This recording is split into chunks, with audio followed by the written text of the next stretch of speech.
ಎಲ್ಲರಿಗೂ ನಮಸ್ಕಾರ.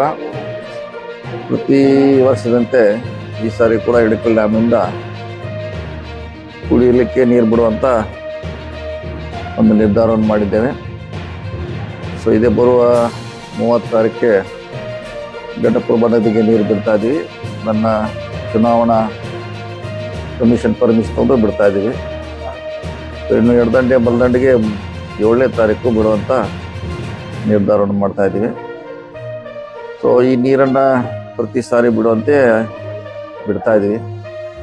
ಈಗ ನಾವು ಈ ನೀರು ಬಿಡಬೇಕಾದ್ರೆ ಇಂದು 6 ತಿಂಗಳಿಂದ ಇದಕ್ಕೆ ಅಲ್ಲಿ ನಾವು ನೀರನ್ನು ಸಂಗ್ರಹಣೆ ಮಾಡಬೇಕಾಗ್ತದೆ.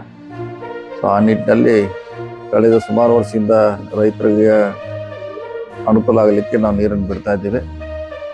ಇವತ್ತು ಬಿಡ್ತಾ ಇದ್ದೀವಿ, ನಾಳೆ ಕೂಡ ಮುಂದೆ ಕೂಡ ನಿಮ್ಮ ಪರವಾಗಿ ನಾವು ಕೆಲಸ ಮಾಡ್ತೀವಿ. ಅದಕ್ಕೆ ಈ ಕುಡಿಯುವ ನೀರನ್ನು ಮಿತವಾಗಿ ಉಪಯೋಗ ಮಾಡಬೇಕಂತ ಸಾರ್ವಜನಿಕರಿಗೆ ಮತ್ತು ರೈತರಲ್ಲಿ ಮನವಿ ಮಾಡ್ಕೊತೀವಿ.